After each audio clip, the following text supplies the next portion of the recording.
అందరికీ నమస్కారం అండి. చాలా రోజుల తర్వాత మరలా కెమెరా ముందుకి వస్తున్నాను. విషయం నా దాకా వచ్చింది కాబట్టి మాత్రమే మాట్లాడుతున్నాను. నేను ఈ విషయాన్ని మళ్ళీ అప్పీల్ చేస్తున్నాను. గౌరవ రాష్ట్ర ఉప ముఖ్యమంత్రి వర్యులు జనసేన పార్టీ అధ్యక్షులు శ్రీ పవన్ కళ్యాణ్ గారికి నా రిక్వెస్ట్ ఇది. బేసిక్గా మీడియా నుంచి కొద్ది రోజులు అందరినీ దూరంగా ఉండమన్నారు కాబట్టి మేము కూడా దూరంగానే ఉన్నాం సార్. బట్ ఈరోజు ఒంగోలు లోకల్ పొలిటికల్ సిచ్యువేషన్ అనేది నా దాకా వచ్చి నన్ను ట్రోల్ చేస్తూ ఉన్నారు కాబట్టి సమాధానం చెప్పాల్సిన బాధ్యత కూడా నా దగ్గర ఉంటుంది కాబట్టి మాత్రమే నేను ఈ విషయాన్ని స్పందిస్తున్నాను. దయచేసి అన్యదా భావించొద్దు. నేను ఎప్పుడు మీ అడుగుజాడల్లో నడిచేటువంటి కార్యకర్తను కాబట్టి మీ మాటని ధిక్కరించినట్లుగా మాత్రం దీన్ని తీసుకోవద్దు. ఎవరైనా ఈ విషయాన్ని తీసుకొచ్చి మీ దగ్గర కంప్లైంట్గా పెట్టినా సరే ఈ విషయాన్ని మీరు కన్సిడర్ చేయాలి. తప్పదు, నాది నా ఆత్మగౌరవానికి సంబంధించిన అంశం కాబట్టి. అలాగే ఇప్పుడు అంశం ఏంటి అంటే, ఒంగోలులో బాలినేని శ్రీనివాసరెడ్డి గారికి దామచర్ల జనార్దన్ గారికి మధ్యలో జరుగుతున్నటువంటి ఈ పొలిటికల్ వార్ ఏదైతే ఉందో దానికి సంబంధించి రకరకాలుగా సోషల్ మీడియాలో కొందరు టీడీపీ మిత్రులు కొన్ని సలహాలు ఇస్తున్నారు జనసేన వాళ్ళకి, కొందరు జనసేన వాళ్ళు దాన్ని ఇలా డిఫెండ్ చేసుకుంటున్నారు. మధ్యలో పార్టీకి ఒక మీడియా అండ్ క్యాస్ట్కి ఒక మీడియా ఇట్లా ఉంటాయి కాబట్టి మీడియాకి సంబంధించిన మీడియా మిత్రులు కూడా ఎవరికి తెలిసినటువంటి విశ్లేషణ వాళ్ళు రాస్తూ ఉన్నారు. కానీ అసలు విషయం లోకల్గా ఉన్నటువంటి వ్యక్తిని నేను కాబట్టి నేను అటు కూటమి ఎమ్మెల్యేగా గెలిపించుకున్నటువంటి జనార్దన్ గారికి వ్యతిరేకం కాదు, ఇలా మా పార్టీలో సీనియర్ నాయకులుగా జాయిన్ అయినటువంటి బాలినేని శ్రీనివాసరెడ్డి గారికి వ్యతిరేకిని కాదు. నేను పూర్తిగా పవన్ కళ్యాణ్ గారి మనిషిని. రేపొద్దున కూటమి నుంచి బయటకు వస్తే డెఫినెట్గా జనార్దన్ గారిని వ్యతిరేకిస్తాను, కూటమి నుంచి బయటకు వస్తే డెఫినెట్గా వాసు గారిని వ్యతిరేకిస్తాను. గతంలో కూడా ఇదే చేశాను. ఇందులో ఎలాంటి డౌట్ ఎవరికి అక్కర్లేదు. క్లియర్. పవన్ కళ్యాణ్ గారి కోసం మాత్రమే రాజకీయాలు చేస్తా, ఆయన చెప్పింది మాత్రమే చేస్తా. వేరే ఇంకెవరి ఫేవరిజం నేను చూపించను, ఇది ష్యూర్. ఇంకొకటి, ఇప్పుడు అసలు విషయానికి వస్తాను. విషయం జరిగింది ఏంటి అంటే, పూర్తిగా ఒక 5 నెలల క్రితం లోకల్గా ఎమ్మెల్యేగా ఉన్నటువంటి దామచర్ల జనార్దన్ గారి మీద ఒక 20 పేజీల లెటర్ ఏమో అంటది. బేసిక్గా నేను అన్ని పేజీలు నేను చూడలేదు, నాకేదో కొన్ని సోషల్ మీడియాలో ఒక 2-3 పేపర్లే వచ్చాయి. అది కూడా ఎందుకు వచ్చాయి అంటే, ఆ పోస్ట్ ని కేవలం ఫార్వర్డ్ చేశాడని ఒకే ఒక కారణంతో ఒక జనసేన కార్యకర్తని తీసుకెళ్లి పోలీసులు నైట్ పగలు స్టేషన్లో పెట్టి టార్చర్ చేశారు. ఫార్వర్డ్ చేసినందుకు మాత్రమే జనసేన కార్యకర్తని టీడీపీ వాళ్ళు కేసు పెట్టారని చెప్పేసి తీసుకెళ్లి హెరాస్ చేశారు. ఆ కేసు నేను డీఎస్పీ గారి దగ్గరికి వెళ్ళి కూర్చొని ఆయనకి బతిలాడుకొని సర్ది చెప్పుకునే ఏదో విధంగా దాని గురించి మాట్లాడుకొని తెచ్చుకున్నాను కాబట్టి అది నేను ప్రత్యక్ష అక్కడ ఉన్నటువంటి సాక్షిని కాబట్టి మాత్రమే తెలుసు నాకు ఆ విషయం. మొత్తం 21 పేజీల లెటర్ ఏమో తిరిగిందంట. అందులో ఈ అధికారంలోకి వచ్చిన తర్వాత జనార్దన్ గారు చేసినటువంటి అవినీతి అనేటువంటి ఒక టైటిల్ పెట్టి దాంట్లో సర్వే నంబర్లు అండ్ ల్యాండ్ డీటెయిల్స్ అండ్ ఆయన చేస్తున్నటువంటి ఏంటి మొత్తానికి అన్ని ఏవో మొత్తం వివరాలతో సహా తిరిగాయి అని చెప్పేసి తెలిసింది. దాంట్లో భాగంగా ఎఫ్ఐఆర్ నమోదైంది. కేసు ఎవరు పెట్టారు ఇలా చెప్పండి అన్నట్లుగా గౌరవ ఎమ్మెల్యే గారు ఆయన మనుషులతో కేసు పెట్టించారు. అందులో ఇన్వెస్టిగేషన్ లో భాగంగా కిరణ్ అనేటువంటి ఒక టీడీపీ కార్యకర్త ఎమ్మెల్యే గారు అనుచరుడే ఈ విషయం చేశాడు అని తెలిసింది ఇన్వెస్టిగేషన్ అని చెప్తున్నారు. అందులో బాలినేని శ్రీనివాసరెడ్డి గారి అనుచరులైనటువంటి బొమ్మినేని మురళి, అతని పేరు బొమ్మినేని మురళి అనేటువంటి వ్యక్తి, ఈ కిరణ్ ఫ్రెండ్స్, పార్టీలకు అతీతంగా వీళ్ళిద్దరు ఫ్రెండ్స్ అంట. ఇతను కూడా ఈ కిరణ్ టీడీపీ కార్యకర్త కిరణ్ చేస్తున్నటువంటి ఈ సంఘటన జరిగేటప్పుడు పక్కన ఇతను కూడా ఉన్నాడు. అతనితో పాటు దానికి అవసరమైనటువంటి అన్ని ట్రావెలింగ్స్ అతను కూడా చేశాడు. సమ్ కైండ్ కొన్ని వ్యవస్థలకి ఇతను కూడా షేర్ చేశాడు. ఆ విషయాన్ని ఇలా సర్క్యులేట్ చేయండి అన్నట్టుగా షేర్ చేశాడు. అసలు ముద్దాయి కిరణ్ అయితే సపోర్టింగ్ ముద్దాయి బొమ్మినేని మురళి కింద ఉన్నారు. వీళ్ళిద్దరు ఫ్రెండ్స్, ఇద్దరు వేరు వేరు పార్టీలు, వేరు వేరు నాయకుల యొక్క అనుచరులు. ఇది విషయం. అయితే ఆ కేసు ఇన్వెస్టిగేషన్ లో కిరణ్ ని ఎక్స్క్యూజ్ చేశారంట. మెయిన్ ముద్దాయి ఎవరున్నారు కిరణ్ అనేటువంటి వ్యక్తిని ఎక్స్క్యూజ్ చేశారు గౌరవ ఎమ్మెల్యే గారు. మరి ఏం జరిగిందో నాకు తెలియదు. ఈ బొమ్మినేని మురళి మీద కేసు పడితే బొమ్మినేని మురళి అనేటువంటి వ్యక్తి 4 months నుంచి అబ్స్కాండ్ లో ఉండిపోయి తర్వాత హైకోర్టుకు వెళ్లి బెయిల్ తీసుకొచ్చుకొని యాంటిసిపేటరీ బెయిల్ తీసుకొచ్చుకొని తాలూకా స్టేషన్లో ఇవ్వడానికి వచ్చారు. ఒంగోలు తాలూకా పోలీస్ స్టేషన్లో అది సబ్మిట్ చేయడానికి వస్తే గౌరవ తాలూకా సిఐగా ఉన్నటువంటి విజయకృష్ణ గారు అతన్ని 3 రోజుల పాటునేమో స్టేషన్లో ఉంచి నైట్ ఇంటికి పంపించడం, మార్నింగ్ మళ్ళీ పిలిపించడం, అలాగే అతన్ని స్టేట్మెంట్ మళ్ళీ మార్చి రాస్తావా లేదా, నువ్వు బాలినేని శ్రీనివాసరెడ్డి గారు నీతో ఈ నేరం చేయించారని చెప్తావా లేదా, లేదంటే నీ మీద రౌడీ షీట్ ఓపెన్ చేస్తాను, మీ ఫ్యామిలీని కూడా ఇబ్బంది పెడతానని చెప్పేసి తాలూకా సిఐ గారు బెదిరించారు అని చెప్పేసి ఆ బాధితుడు చెప్పినటువంటి అంశం. అది అతను బయటకు వచ్చిన తర్వాత 3 రోజులు 2 రోజులు సిఐ గారితో ఇబ్బందులు ఎదుర్కొని బయటకు వచ్చిన తర్వాత బాలినేని శ్రీనివాసరెడ్డి గారికి ఫోన్ చేసి అన్న ఇలా నీ పేరు చెప్పమని బాగా మెంటల్ టార్చర్ చేశాడు, అన్న హెరాస్ చేశాడు అని చెప్పడం జరిగింది. చెప్పిన తర్వాత పుట్టిన బాలినేని శ్రీనివాసరెడ్డి గారు హైదరాబాద్ నుంచి ఒంగోలు ప్రెస్ మీట్ పెట్టడానికి బయలుదేరారు. అసలు నాకు ఏ సంబంధం లేని కేసులో నా అనుచరులను ఇబ్బంది పెట్టి నా పేరు చెప్పించి ఆ కేసులో నన్ను ఇరికించాలని ప్రయత్నం చేయడం ఏంటి? కూటమి ధర్మం కాబట్టి నేను ఇన్ని సంవత్సరాలుగా నోరు మూసుకుని ఏమీ మాట్లాడకుండా నేను అక్కడ ఉన్నాను, కార్యకర్తలు స్థానికంగా ఇబ్బంది పెడుతున్నారని తెలిసినప్పటికీ కూడా పవన్ కళ్యాణ్ గారు ఇచ్చినటువంటి మాట ప్రకారం నేను ఇప్పటివరకు ఏం మాట్లాడలేదు. అయినా సరే నా కార్యకర్తలను ఇబ్బంది పెడతా ఉంటే ఇన్ని రోజులు నేను సైలెంట్గా ఉంటానని చెప్పేసి ఆయన హైదరాబాద్ నుంచి బయలుదేరితే పార్టీకి ఇన్ఫర్మేషన్ ఇచ్చి బయలుదేరిన తర్వాత సగం దూరం వచ్చాక పార్టీ బాలినేని శ్రీనివాసరెడ్డి గారు ఆపింది. మీరు ప్రెస్ మీట్ పెట్టద్దు, మనకి స్థానిక సంస్థల ఎలక్షన్స్ దగ్గరలో ఉన్నాయి కాబట్టి ఇది డిస్టర్బెన్స్ క్రియేట్ చేస్తుంది, మీరు పెట్టద్దు, ఆ విషయం మీద మేము మాట్లాడతాం, మీరు వెనక్కి వెళ్ళండి అని చెప్పేసి అంటే దాచేపల్లి దాకా వచ్చినటువంటి వ్యక్తి వెనక్కి వెళ్ళిపోయారు బాలినేని శ్రీనివాసరెడ్డి గారు.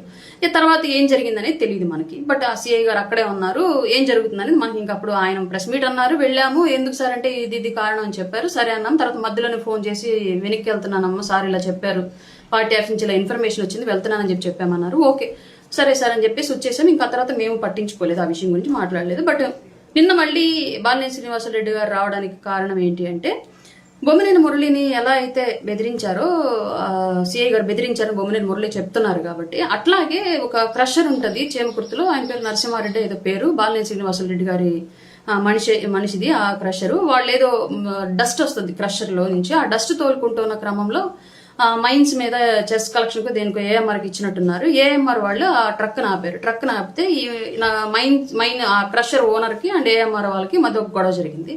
అది పోలీస్ స్టేషన్ లో కేసు నమోదైంది, కొట్లాట కేసు.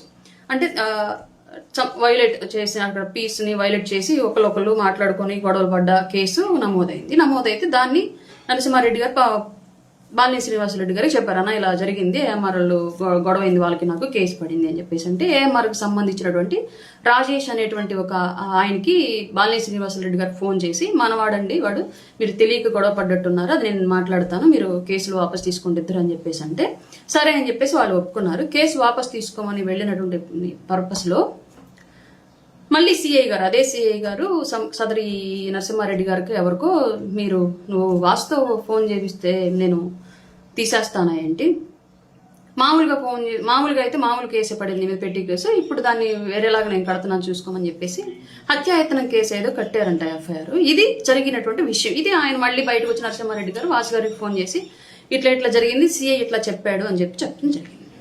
ఈ మధ్యలో మళ్ళా మురళి విషయానికి నరసింహారెడ్డి విషయానికి మధ్యలో సదరు సిఐ గారు మన పార్టీలో ఉన్నటువంటి ఒకళ్ళిద్దరు పెద్దలకు ఫోన్ చేసి, సార్ నాకు పైనుంచి ఒత్తిడి ఉంది, అందుకే నేను ఆయన మీద ఇట్లా ప్రెజర్ చేయాల్సి వచ్చింది, నన్ను ఎక్స్క్యూజ్ చేయమని చెప్పండి, నేను జనరల్ ట్రాన్స్ఫర్లో భాగంగా వెళ్ళేంత వరకు నన్ను ఇక్కడే ఉంచమని చెప్పండి అని చెప్పేసి కొందరు మన పార్టీ పెద్దలకు కూడా ఫోన్లు చేసి రిక్వెస్ట్ చేసుకున్నారు అని చెప్పేసి నాకు తెలిసినటువంటి సమాచారం. అది త్రూ వాసు గారి ద్వారానే తెలిసింది. ఇలా పలానా మన పార్టీ నాయకుడికి ఫోన్ చేసి మాట్లాడాడంట, ఆయన నాకు చెప్పారు.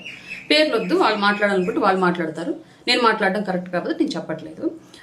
ఇది జరిగిన విషయము. దానికి ఇక ఆయనకు వాసు గారికి ఎన్ని రోజులు నేను సైలెంట్గా ఉన్నాను, ఆల్రెడీ పార్టీ అధిష్టానానికి చెప్పాను, బట్ యాక్షన్ తీసుకున్నారు లేదన్నా నాకు తెలియదు. బట్ ఆ తాలూకా సిఐ గారి ప్రతిస్పందన మళ్ళీ ఇప్పుడు కూడా అలాగే ఉంది. ఇంక ఇట్లా అయితే ఎక్కడన్నా హత్యానేరాలు జరిగిన అందులో వాసు ఉన్నాడని చెప్పండి అని చెప్తారు, బెదిరిస్తారు కావాలని, లేదంటే ఇంకేదైనా తెఫ్ట్ జరిగిన అందులో వాసు గారి దమ్మంటే తీసుకెళ్ళామని చెప్పమంటా ఉంటారు, లేదంటే వాసు గారి కార్యకర్తలు క్యాడర్ చేశారని చెప్పిస్తారు, దొంగలతో అయినా అంతకులతో ఎవరితో అయినా సరే. ఇంక డిపార్ట్మెంట్ వాళ్ళు ఇట్లా గా ఉంటాం, లేదంటే వాళ్లే క్రైమ్ ని ఇటు చెప్పండి అని చెప్పేసి క్రైమ్ ని మోడలేట్ చేయడం తప్పు కదా. ఈ విషయాన్ని నేను డెఫినెట్ గా మాట్లాడతానని చెప్పేసి వచ్చి ప్రెస్ మీట్ పెట్టిన క్రమంలో స్థానిక ఎమ్మెల్యే గారి వల్ల జరుగుతోంది అని చెప్పేసి ఆయన భావించారు కాబట్టి సదరు సిఐ గారు కూడా పైన ఉన్నటువంటి ఒత్తిడి వల్ల చేశానని చెప్పేసి పార్టీలో ఉన్నటువంటి కొందరు ఫోన్ చేసి మాట్లాడడం జరిగింది. కాబట్టి ఈ విషయం మీద బాలినేని శ్రీనివాసరెడ్డి గారు ప్రెస్ మీట్ పెట్టడం జరిగింది. ఆ తర్వాత ఈయన ప్రెస్ మీటు, మళ్ళా జనార్దన్ గారి ప్రెస్ మీటు, మళ్ళా వాసు గారి ప్రెస్ మీటు, ఆ తర్వాత కమిటీ మాట్లాడడం, ఇదంతా జరిగిన విషయం మీకు తెలిసిందే. ఇది వాస్తవం. ఇది నేను లైవ్ లో ఉన్నాను కాబట్టి ఇదే జరిగింది, ఇది వాస్తవం, ఇది నాకు తెలుసు. ఇది ఇంకోటి, సిఐ గారికి నాకు ఎలాంటి వైరం లేదు, ఎందుకంటే ఇప్పటికి కూడా ఆ తాలూకా ప్రెమిసెస్ లో ఏదైనా జనసేన కార్యకర్తకో ఇంకొకరికో నాకు తెలిసిన వాళ్ళకో ఇష్యూ వస్తే ఇమ్మీడియట్ గా నేను ఫోన్ చేస్తే రెస్పాండ్ అవుతారు. కన్సర్న్ సెక్టార్ ఎస్ఐకి ఫోన్ చేసి మరి అరుణ గారి ఏదో ఇష్యూ ఉందంటే చూడండి, వాళ్ళకి చేసి పెట్టండి అని చెప్పేసి చెప్తారు. నాకు చాలా చక్కగా రెస్పాండ్ అవుతారు, నాకు ప్రయారిటీ ఇస్తారు. సిఐ గారితో నా వ్యక్తిగతమైన కంప్లైంట్ అయితే ఏమీ లేదు, ఆయనకు సంబంధించి నేనేమి దీన్ని చేయట్లేదు నెగిటివ్ గా, కానీ జరిగిన విషయం చెప్పాలి కాబట్టి 100% చెప్తున్నాను. నాకు ఫేవర్ చేశారు కదా అని తప్పు జరుగుతుంటే సమర్థిస్తానంటే అది నా వ్యక్తిత్వం కాదు. కాబట్టి తప్పును తప్పుగా చెప్పాలి, మంచిని మంచిగా చెప్పాలని నా ఉద్దేశం. ఇక్కడ నేను ఎవరి సైడ్ కాదు, మధ్యలో ఉన్నాను కాబట్టి విషయం చెప్తున్నా. ఇంకో నెక్స్ట్ విషయము, బాలినేని శ్రీనివాసరెడ్డి గారు మాట్లాడిన మాటలకి కౌంటర్ ప్రెస్ మీట్గా గౌరవ జనార్దన్ గారు ప్రెస్ మీట్ పెట్టి కొన్ని మాటలు మాట్లాడారు. సరే, వాటన్నింటినీ నాకు సంబంధం లేదు, అది వాళ్ళిద్దరు ఎలా చూసుకుని నాకు సంబంధం లేదు. కానీ ఒక మాట అన్నారు, అది ఖచ్చితంగా కూటమికి దెబ్బేసేటువంటి విషయం, భవిష్యత్తులో మా గొంతులో వెలక్క అడ్డుపడి ఉంటే అంశం అది. కూటమిని డిఫెండ్ చేసేటప్పుడు ఏంటంటే అది స్టేషన్లో ఉన్న ఒంగోలులో ఉన్నటువంటి ఒంగోలు పరిధిలో ఉన్నటువంటి సిఐలు అందరినీ నేనే తెచ్చుకున్నాను, డిఎస్పీ గారు నేనే తెచ్చుకున్నాను, ఏం చేసుకుంటారో చేసుకోండి అని మాట్లాడడం. అది కూటమి రాష్ట్ర భవిష్యత్తు కోసం కూటమిగా కలిసి ఎన్నో త్యాగాలకు సిద్ధపడి ఎన్నో విధాలుగా కొంత పాలనలో ట్రాన్స్పరెన్సీ తీసుకొచ్చి గత ప్రభుత్వం తాలూకు ఫ్యూడలిస్టిక్ పరిపాలన విధానాలు ఏవి మన దానిలో ఉండకూడదని చెప్పేసి గౌరవ చంద్రబాబు నాయుడు గారు, గౌరవ లోకేష్ గారు, గౌరవ పవన్ కళ్యాణ్ గారు ఎన్నో రకాలుగా ప్రయత్నిస్తూ ముందుకు వెళుతూ ఉంటే ఇట్లాంటి మాటలు కూటమి మీద బురద జల్లడానికి అలాగే వైసీపీకి ఆయుధాలుగా పనికొచ్చేటువంటి మాటలు కాదా?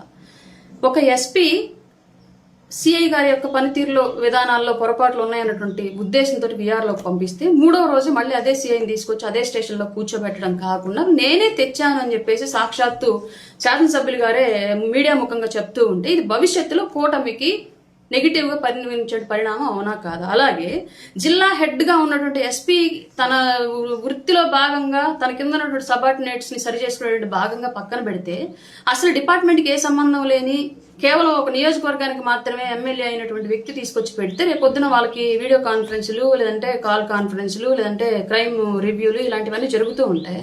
ఇప్పుడు అవన్నీ ఎస్పీ గారు అండర్ కంట్రోల్లో జరుగుతాయా లేదంటే జనార్దన్ గారి అండర్ కంట్రోల్లో సిఐ గారు పనిచేస్తారా? ఇవి తాలూకా లిమిట్స్లో దొంగతనాలు, మర్డరో ఇంకొకటో జరుగుతూ ఉంటాయి. ఇప్పుడు పైన డిపార్ట్మెంటు ఎస్పీ గారిని క్వశ్చన్ చేస్తుందా, జనార్దన్ గారిని క్వశ్చన్ చేస్తుందా? ఇప్పుడు ఉద్యోగాల నియామకాలు ఆర్టికల్ నెంబర్ 309 ఏదో ఉండిద్ది అనుకుంటా రాజ్యాంగంలో, నియామకాలు ఎలా చేపట్టాలి, వాళ్ళ విధి విధానాలు ఏంటి. అలాగే పోలీస్ డిపార్ట్మెంట్కి సంబంధించి ఆర్టికల్ 355 పోలీస్ యాక్ట్ ప్రకారమే వాళ్ళ డ్యూటీస్ ఉంటాయి. అవన్నీ హోం శాఖ అండర్ కంట్రోల్లోనూ అండ్ డిపార్ట్మెంట్ హైరార్టీసీ చేతుల్లోనూ ఉంటాయి. వీటన్నిటి ప్రకారం ఇంత చేసినప్పుడు వాళ్ళు హైరార్టీకి సంబంధం లేకుండా ఎమ్మెల్యేల చేతుల్లోనే సిఐ నుండి వాళ్ళ ఇష్ట ప్రకారమే చేసే పని అయితే ఇంక ఇది నియామకాలంతా ఎందుకు, ప్రభుత్వానికి ఖర్చులన్నీ ఎందుకు, ప్రజా ఖజానా మీద భారం అంతా ఎందుకు? సింపుల్ గా ఎవరు అధికారంలో ఉంటే ఎవరు ఎమ్మెల్యే అయితే వాళ్ళ మనుషులను తెచ్చేసుకొని పెట్టేసుకోవచ్చు కదా. ఇప్పుడు ఫిట్నెస్ తో కూడా పెద్దగా పని లేదు డిపార్ట్మెంట్కి. వాళ్ళు పాపం ఎస్ఐలు అవ్వాలి, సిఐలు అవ్వాలని చెప్పేసి ఏళ్ల తరబడి నోరు కట్టేసుకొని దేహదారుడ్యం కోసం రకరకాలుగా ప్రయత్నాలు చేసుకొని వాళ్ళు కష్టపడి ఉద్యోగాలు ఒంటి మీదకి యూనిఫామ్ తెచ్చుకొని ఒక గర్వంగా ఫీల్ అయ్యి వాళ్ళు వచ్చి రాజకీయ నాయకుల చేతుల్లో పనిచేయాలా? అట్లానప్పుడు వాళ్ళ మనుషుల్లో పెట్టుకుంటే ఈ గవర్నమెంట్ ఉన్నప్పుడు ఈ గవర్నమెంట్ మనుషులు, ఇంకో గవర్నమెంట్ పోతే ఇంకో గవర్నమెంట్ మనుషులు వాళ్ళకి ఇష్టం వచ్చినట్టు పెట్టుకుని పనులు చేయించుకోవచ్చు. ఇంకా లా అండ్ ఆర్డర్ ఎందుకు, దానికి ఒక సిస్టమ్ ఎందుకు, దానికి మళ్ళీ ఐఈజీ, డిఈజీ, మిగతా డిఎస్పీలు, ఎస్పీలు, ఇంక ఇవన్నీ ఎందుకు? ఈ సిస్టమ్ అంతా ఎందుకు? అవసరం లేదు కదా. ఇప్పుడు రేపు పొద్దున ఏదైనా సమస్య వస్తుంది తాలూకా ప్రెమిసెస్ లో, ఇప్పుడు ఎస్పీ గారిలో లేదంటే ఇంకొకరిని సస్పెండ్ చేస్తారు కానీ జనార్దన్ గారు సస్పెండ్ చేయరు కదా. డిపార్ట్మెంట్ వారు, హైరార్టీస్, సంబంధిత పోలీస్ శాఖ, మంత్రిత్వ శాఖ ఎవరు కూడా రెస్పాన్సిబుల్ ఎవరు దీనికి? ఓపెన్ గా మీడియా ముందు చెప్పడం ఏంటి? జరిగేదంతా అదే జగమెరిగినటువంటి రహస్యం అంటారు. ఆ చెవులో చెప్తారు కానీ ఊరంతరకు తెలుసు అన్నట్లుగా.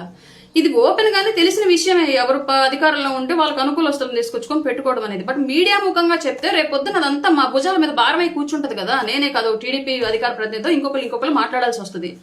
అపోనెంట్ లో సరైనటువంటి వైసీపీ వ్యక్తి కనుక ఉంటే ఈ పాటికి ఒంగోలు సరైనగా ఉన్నట్టయితే వైసీపీ వాళ్ళు ఈ పాటికి తగులుకొని ఉండాల్సింది వాళ్ళు మీడియా ముఖంగా. అంటే ఇప్పుడు ఒక టీడీపీ వ్యక్తికి ఒక వైసీపీ వ్యక్తికి గొడవ అవుతుంది సపోజ్, అక్కడ న్యాయం ఆలోచించకుండా ఎమ్మెల్యే గారు సైడ్ తీసుకుంటారనే అర్థం. తప్పు వైసీపీ వాళ్ళ వైపు లేదు, ఒక జనసేన టీడీపీ లేదానికి ఇష్యూ అవుతుంది, అక్కడ కూడా ఎమ్మెల్యే గారు సైడ్ తీసుకుంటారు. ఎమ్మెల్యే మనిషి నేనే పెట్టించానని ఎమ్మెల్యే గారు చెప్తున్నారు ఓపెన్ గా. ఏంటిది నాకు అర్థం కాదు నిజంగా. ఇంకొకటి అది అలా ఉంటే ఇప్పుడు జిల్లా ఎస్పీ గారు సంబంధం లేకుండా జరుగుతుందా అంటే ఏమో మరి, ఆయనకు సంబంధం లేకుండా జరుగుతుందని స్థానికంగా జరుగుతున్నటువంటి విషయం ఇది.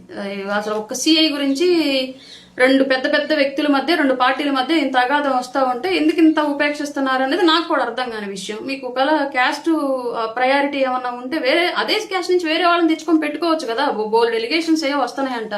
నేను అక్కడ కూడా ఎవరినో ఒక లేడీని తీసుకొచ్చి కూర్చోబెట్టారు. మాట్లాడుతారు నాకు లిటరల్ గా మీడియా మమ్మల్ని మేము కనిపించలేదు కాబట్టి మీకు కనిపించకపోవచ్చు. ఆమె మాట్లాడితే నా కళ్ళలో నీళ్ళు వచ్చినాయి. ఏంది ఇంత జరుగుతుందా అని చెప్పేసి.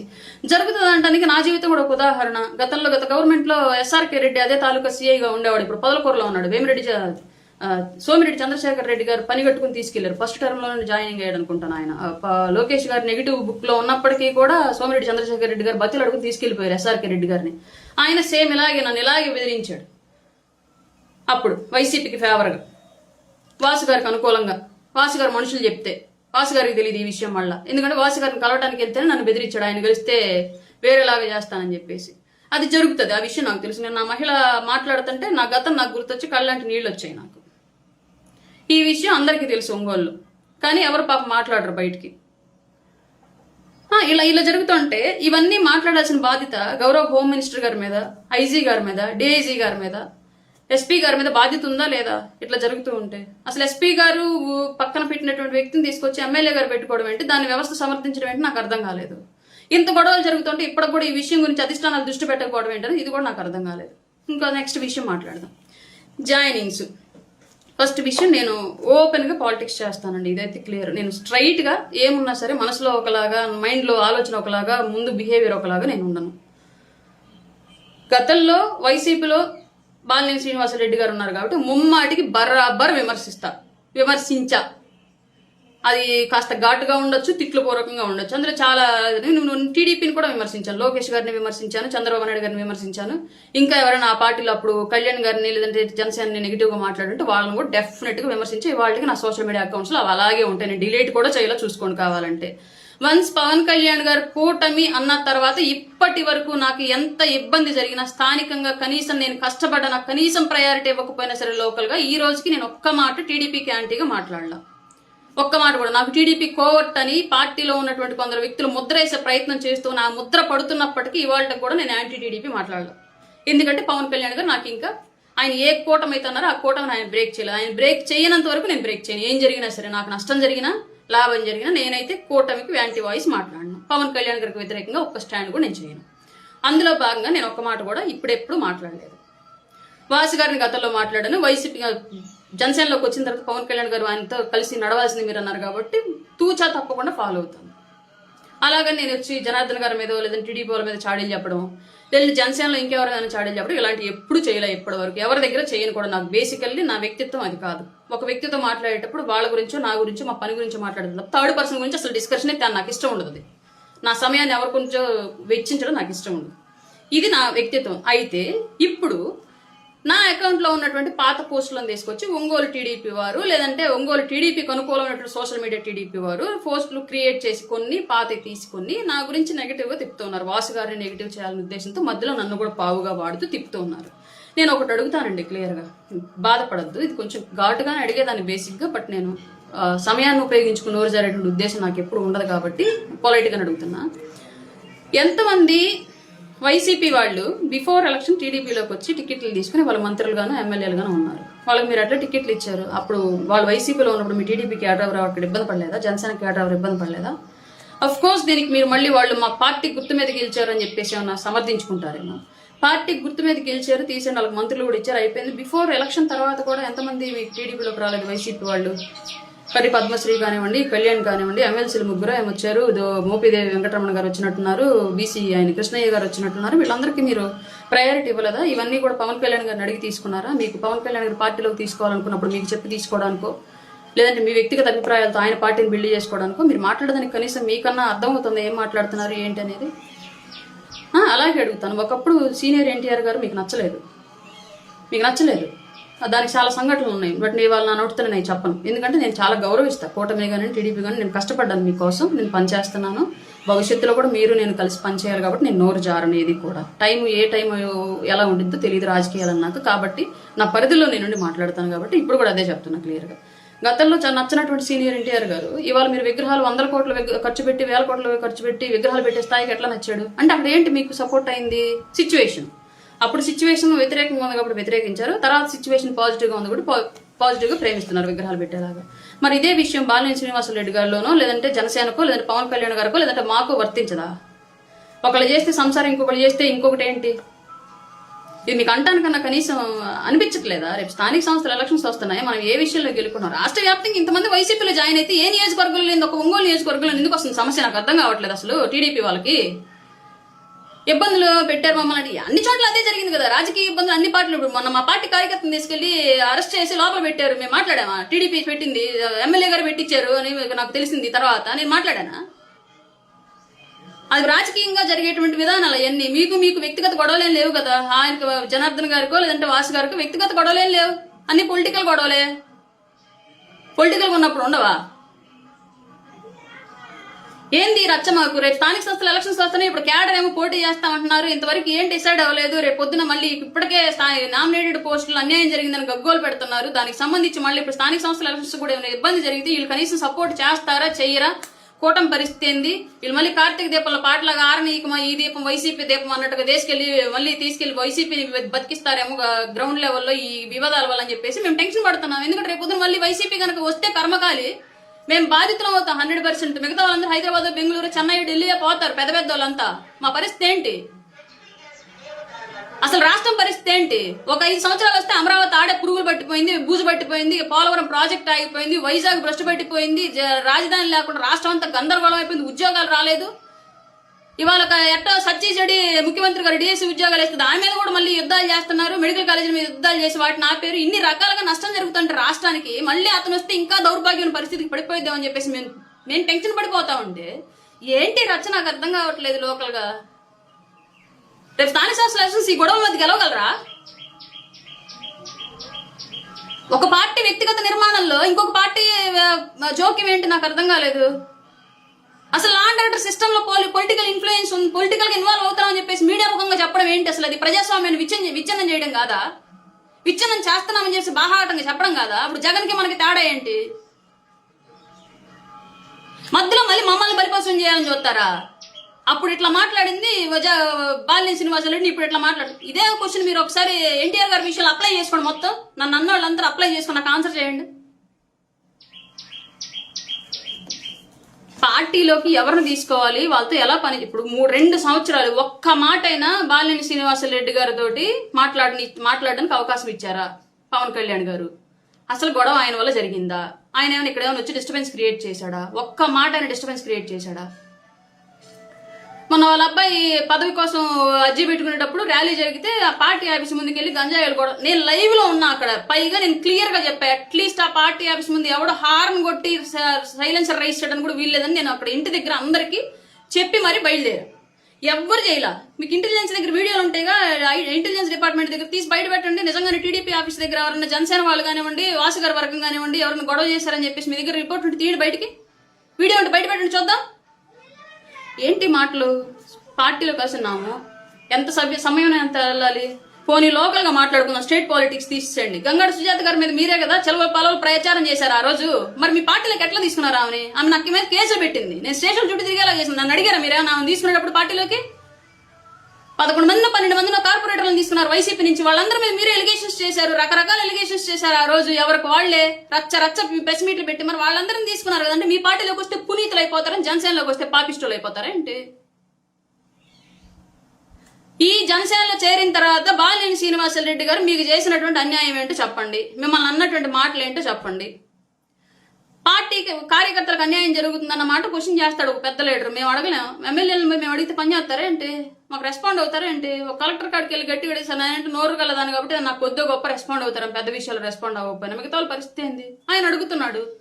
మీరు నిజంగా ఒక లిస్ట్ రెడీ చేయండి. జనసేనకి ఇన్ని ఇచ్చాం, ఒంగోలు ఇన్ని ఉన్నాయి, జనసేనకి ఇన్ని ప్రయారిటీ ఇచ్చాం, ఈ జాబ్ ప్రయారిటీ ఇంత, ఈ స్థాయిలో ఈ జాబ్ ఈ పోస్టు అని చెప్పేసి మీరు ఒక లెటర్ రిలీజ్ చేయండి. హ్యాపీగా ఫీల్ అవుతారు కదా, మీకు ఎంతమంది పని చేశారు, మీరు ఎంతమందికి ఇచ్చారు అని చెప్పేసి క్లియర్గా అర్థం అవుతుంది కదా. అది అడగడం తప్ప? కార్యకర్తలకు అన్యాయం జరుగుతుంటే అడగడం కూడా తప్పు అంటే గొంతు నొక్కేయడం లేదు కదా. ఇది 150 వచ్చిన 11లో కూర్చోబెట్టింది ఆ కారణాలతోనే. మన ఓటమికి మనమే మెట్లు కట్టుకుంటున్నామా? ఆటోమేటిక్గా మెట్లు కాస్త సమాధి అవుతాయి తర్వాత. దయచేసి స్థానిక శాసనసభ్యులు గారికి అలాగే డిపార్ట్మెంట్ వారికి కూడా రిక్వెస్ట్. నేనైతే ఈ విషయం మాట్లాడాలనుకోలేదు. ఇద్దరు సామెత దున్నపోతుల మధ్యలో దూడపిల్లలు కొట్లాట అని, దూడపిల్లలు నలిగిపోవడం అని, వాళ్ళ మధ్యలో నేను దూరాలని అనుకోలేదు కాబట్టి నేను అసలు మాట్లాడలేదు. కానీ వాంటెడ్ గా ఒంగోలు టీడీపీ వాళ్ళు ట్రిగ్గర్ చేసి మరి నన్ను కిలికి మరి నా పాత అకౌంట్ లో ఉన్నటువంటి పోస్టులు తీసుకొచ్చి మరి నన్ను బ్లేమ్ చేస్తానని ట్రై చేస్తా ఉంటే డెఫినెట్ గా నేను డిఫెన్స్ చేసుకోవాల్సిన అవసరం ఉంది కాబట్టి, నా ఆత్మాభిమానం నాకు ఇంపార్టెంట్ కాబట్టి నేను మాట్లాడాను. ఇందులో ఏమైనా తప్పులు ఉంటే దయచేసి నన్ను టీడీపీ వాళ్ళు కూడా క్షమించాలి. ఎందుకంటే స్థానికంగా ఉన్నటువంటి వాళ్ళు వాళ్ళ వ్యక్తిగత ప్రయోజనాల కోసం పనిచేసినా రాష్ట్ర వ్యాప్తంగా అందరం కలిసి పనిచేస్తున్నాం. నాకు ఎవరితోనూ ఎలాంటి విభేదాలు లేవు టీడీపీలో కూడా. కానీ నేను ఎవరి నుంచి ఏ లబ్ధి పొందింది లేదు. నన్ను ఎవరు కూడా అన్నది ఎవరు కామెంట్లు పెడతా ఉన్నారు, కూటమిలో ఉండి లబ్ధి పొందుతూ టీడీపీని టార్గెట్ చేసి మాట్లాడుతుంది అన్నట్టుగా ఏదో చెప్పారు. నేనేమి లబ్ధి పొందలేదు ఎవరి నుంచి కూడా. దయచేసి నా మీద అలాంటి అభాండాలు నిందలు వేయటం మానేయండి.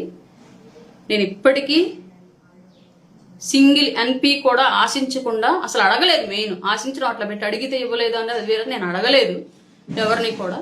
నేను కేవలం పవన్ కళ్యాణ్ గారి కోసమే పనిచేస్తున్నాను. నాకంటూ ఒక రాజకీయ గోల్ ఉంది, దానికోసం మాత్రమే నేను నడుస్తూ ఉన్నాను. అంతే తప్ప ఎవరో ఏదో ఇస్తారనో ఇంకెవరో ఏదో చేస్తారనో మాటలు మార్చడాలు, వ్యక్తిత్వాలు మార్చడాలు ఇవన్నీ నా వల్ల అవ్వవు. నాకు అంత పెద్ద రాజకీయం ఇంకా అవ్వలేదు. నేను ఫెయిర్ పాలిటిక్స్లో ఉన్నాను ప్రజెంట్.